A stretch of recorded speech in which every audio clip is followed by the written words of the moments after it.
Anak yang soleh itu anak yang tahu kalau dia seorang laki-laki nanti, secantik apapun istrinya, selucu apapun anak-anaknya, sebanyak apapun harta yang dia miliki, sehebat apapun dia di mata anak buahnya, demi Allah, orang tua tidak pernah menjadi nomor 2 dalam hidup. Ini banyak orang yang suka salah ini.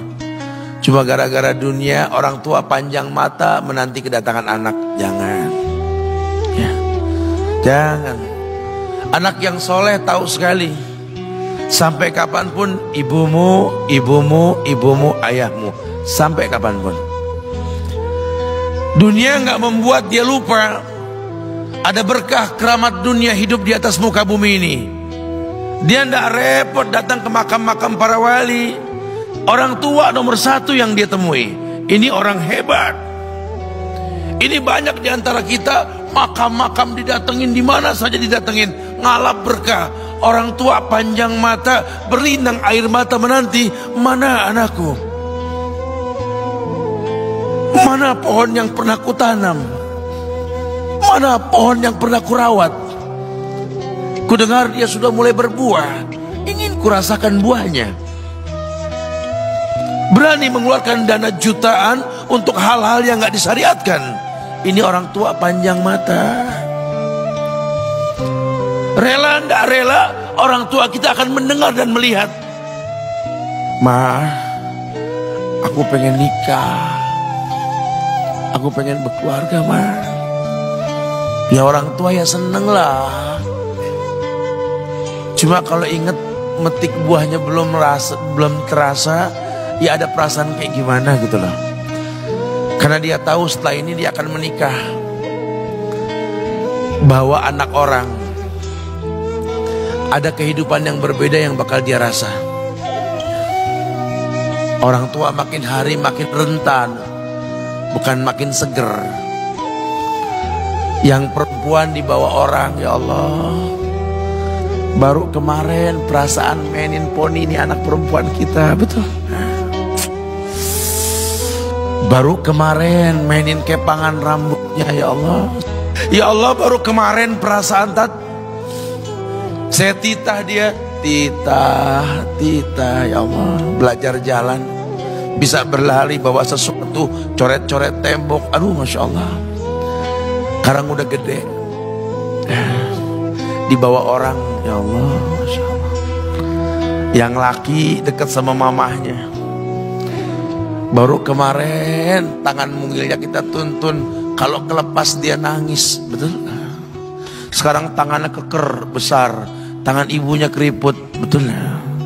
Mau nangkep tangan anak pun sudah mulai susah. Nebawa anak orang datang dengan gagah, cium tangan, cipika-cipiki, udah. Ma, kita jalan dulu Ma ya. Udah Mama, udah. Digandeng tangan kekasihnya, dirangkul pundaknya. Ini anak laki ndak tahu ibunya kayak diiris-iris jantungnya. Dia lihat tangannya yang keriput, ya Allah. Udah berapa lama tangan ini nggak dibawa sama anak ini? Udah berapa lama tangan ini nggak digandeng sama anak saya? Kita merasa bangga akur merangkul istri kita, ibu kita ngelihat pundaknya. Udah berapa lama pundak ini gak dirangkul seperti itu, ya Allah.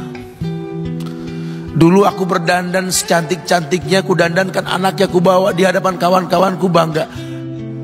Lihat anakku. Tapi dia gak pernah berdandan rapi membawa aku ke hadapan teman-temannya. Lihatlah ibuku.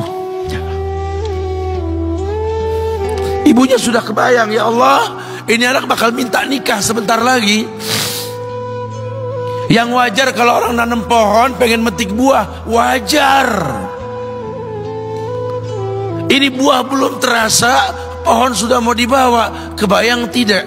Ya Allah. Mulai dia kebayang. Sehingga rasa-rasa seperti ini menjadi tumpukan rasa di hati orang tua kita, yang nanti pada akhirnya dia pun bakal kembali ke hadirat Allah. Kita pun bakal kembali ke Allah, betul? Sementara yang namanya kemuliaan datang dengan cara sabab yang benar. Ridallah fi ridal walidain wa sukhtullah fi sukhtil walidain. Ridanya Allah ada di ridho orang tua, murkanya pun sama. Karena semua ibadah yang dia lakukan berujung pada surga. Dan yang paling gampang ketika dia mau menaklukkan dunia, demi Allah, berkah orang tua dulu yang dia ambil. Ini dirasa oleh orang mulia yang Nabi katakan, innahu min ahlis sama, innahu min ahlis sama. Manhu? Siapa dia? Sahabat manusia yang pernah hidup zaman sahabat tapi nggak ketemu Rasul, yang bernama Uwais Al-Qarni, pemuda miskin pengembala kambing di negeri Yaman. Padang tandus yang dia tinggal di situ, yang dia kesampingkan hidupnya untuk ibunya, untuk ibunya. Tidaklah terucap kalimat satu yang ingin ibunya pengen, kecuali Uwais pasti akan melakukannya apapun, dan ibunya cacat. Apa kata Uwais? Tidak akan pernah terlontar kata dari mulut ibuku kecuali kan kulakukan yang dia inginkan. Masya Allah. Ibunya cacat dan dia menomorduakan diri, yang penting orang tuanya dulu. Hingga satu waktu ibunya berkata, wahai Uwais, ibu sudah tua.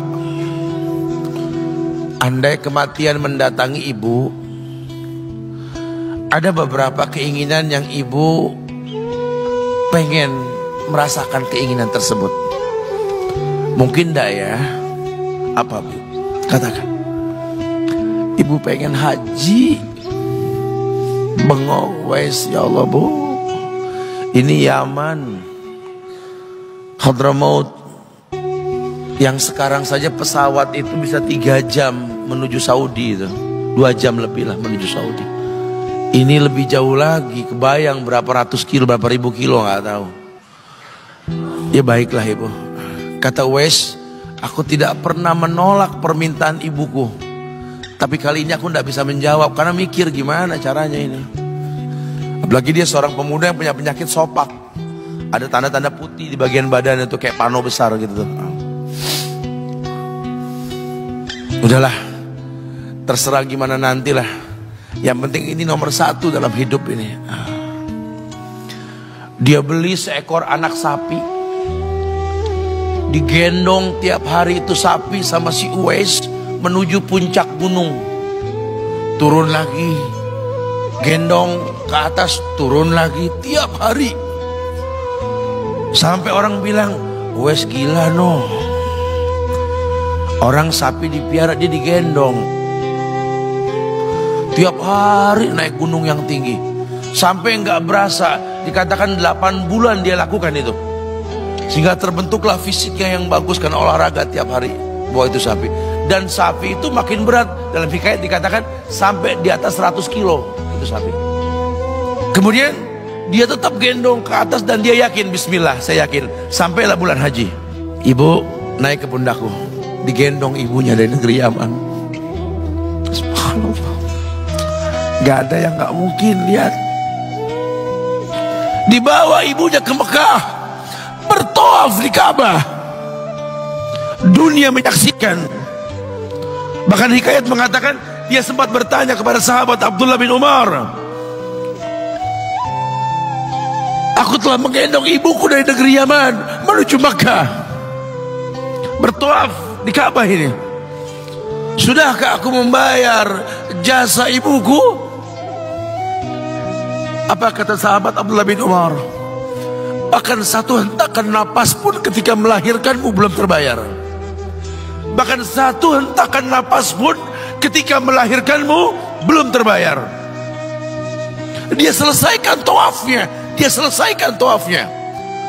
Selesai tawaf, dibawa ibunya ke makam Ibrahim untuk sholat 2 rakaat. Selesai sholat, dia angkat tangan, dia berdoa kepada Allah, ya Allah, ampunkanlah ibuku ya Allah. Ampunkan ibuku ya Allah. Masukkanlah dia ke sorgamu ya Allah. Masukkan dia ke sorgamu ya Allah. Ibunya berbisik, Uwais, sudahlah, mintalah pada Tuhanmu ampunan untuk dirimu dan sorga untukmu. Wallahi wahai ibu, Allah ampunkan kamu, Allah masukkan kamu ke sorga, cukup untukku ridhomu yang kubutuhkan wahai ibu. Lihat, manusia saleh, hasil doa Rabbi habli minas solihin. Lihat, makanya ketika Nabi mengatakan innahu min ahli sama, ini manusia penghuni langit, Umar, Ali, temui Uwais.